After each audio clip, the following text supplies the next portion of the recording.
This is the reality of the CBSE board exams. Hundreds of students, intense time pressure, and a grading system where one mark dictates which college stream you enter next year. Let's put your preparation to the test. Take 5 seconds to find the grammatical error in this sentence. Facebook, with over 1 billion users, is celebrating its 10th birthday this year. If you scan this sentence hoping the mistake will simply sound wrong, you're relying on a strategy that breaks down under exam stress. Scoring full marks in error correction requires a mechanical approach. Grab a pen and paper. We'll walk through the exact 5-step checklist CBSE examiners use to write these questions. Step 1 is reading for context. Most students read word by word, which perfectly hides structural timeline errors. Consider this previous year's question. When she returned to her flat, she saw at once that the burglars broke in her absence. This chart maps out the sentence's timeline. We have 2 distinct actions in the past. The rule states that when 2 past actions occur, the earlier event requires the past perfect tense. That means the earlier action, the burglary, needs to change from broke to had broken. Step 2. Isolate the time indicators. Before touching any verbs, scan the sentence for keywords like yesterday, since, or tomorrow. Let's apply that to our opening sentence. Facebook is celebrated this year. Look closely at the highlighted words. The word is acts as a present continuous indicator, but the verb celebrated is strictly past tense. These two cannot grammatically coexist.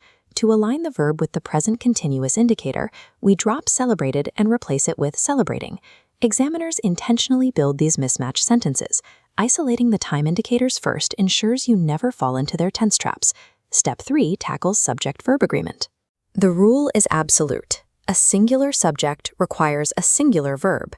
But exam setters use the plural illusion. They use collective nouns to trick your brain into expecting a plural verb. Take this sentence. The team are going to the match. A team is composed of many people, but grammatically it acts as a single entity. The singular subject connects directly to a singular verb, correcting are to is. This exact logic applies to the has versus have rule. Singular subjects use has, and plural subjects use have. The 4th step is the proposition and article scan. If your tenses and subjects are perfectly matched, the error is likely hiding in the small connecting words. Read this example. Last month, a tourist bus collided in a lorry. Vehicles do not collide in things, they collide with them. Examiners expect you to know standard pairings by memory, like in the morning, on Monday, or at 6 p.m. Treating these tiny prepositions and articles as prime suspects stops you from second-guessing and destroying perfectly good verbs. The 5th step is the formatting protocol. Finding the right answer will not earn you a single mark if you present it incorrectly on the exam paper. This table shows the exact 2-column answer grid mandated by the CBSE grading rubrics. Notice row D. You are required to explicitly write the incorrect word, in this case celebrated, in the left error column, and your new word, celebrating, in the right correction column. Many students write down only the corrected word. According to the board guidelines, failing to isolate the original error results in an automatic score of 0 for that specific question. Mastering this formatting protocol is what actually translates your grammatical knowledge into officially recorded board marks. Here is your compiled 5-step error correction checklist. Take a mental snapshot or write this down.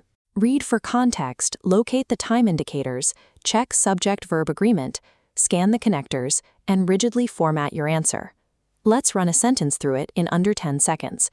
He go to school yesterday. Context, past. Time indicators, yesterday. Subject-verb check. He requires a past tense verb. Connector scan. To is correct. The error is go. The correction is went. By internalizing this mechanical framework, you replace the unreliability of gut feelings with a repeatable system. Passive watching won't build muscle memory.